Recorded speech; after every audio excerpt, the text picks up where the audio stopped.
ಶಾಸಕರಿಗೆ ತುಂಬ ಧನ್ಯವಾದಗಳು. ಯಾಕಂದರೆ ಈ ಜಡಲತಿಮ್ಮನಹಳ್ಳಿ ರಸ್ತೆ ಬಿ ರಸ್ತೆಯಿಂದ ಜಡಲತಿಮ್ಮನಹಳ್ಳಿ ಮುಖಾಂತರ ತಿರುನಳ್ಳಿ ರಸ್ತೆವರೆಗೂ ಸುಮಾರು 15 ವರ್ಷಗಳಿಂದ ರೋಡು ತುಂಬ ಹದಗೆಟ್ಟಿತ್ತು. ತುಂಬ ಕಷ್ಟ ಅನುಭವಿಸಿದ್ವಿ. ಈ ಕಡೆ ಹೋಗೋರು ಮುದ್ದೇನಹಳ್ಳಿ ಹಾಸ್ಪಿಟ್ಲಿಗೆ ಹೋಗೋರಾಗ್ಬೋದು, ಮತ್ತು ಈ ರೈತರಾಗ್ಬೋದು.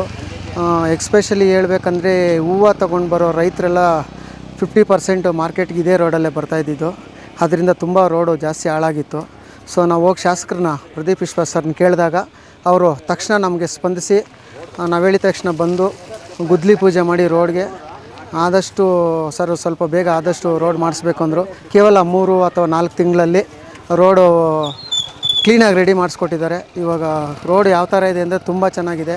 ಈ ರೋಡ್ ಮುಖಾಂತರ ಇವಾಗ ಬಿ ರಸ್ತೆಯಿಂದ ಜಡಲತಿಮ್ಮನಹಳ್ಳಿ ಆಗ್ಬೋದು, ಜಡಲತಿಮ್ಮನಹಳ್ಳಿ ಮುಖಾಂತರ ಮುದ್ದೇನಹಳ್ಳಿ ಹಾಸ್ಪಿಟ್ಲು, ಈವನ್ ದೊಡ್ಡಬಳ್ಳಾಪುರ ಈ ಕಡೆ ಎಲ್ಲ ತುಂಬ ರೋಡ್ ಚೆನ್ನಾಗಿದೆ. ಓಡಾಡೋದು ಜನಕ್ಕೆಲ್ಲ ತುಂಬ ರೈತರಿಗಾಗ್ಬೋದು ಮತ್ತು ಸಾರ್ವಜನಿಕರಾಗ್ಬೋದು ಎಲ್ಲರಿಗೂ ತುಂಬ ಅನುಕೂಲ ಆಗಿದೆ.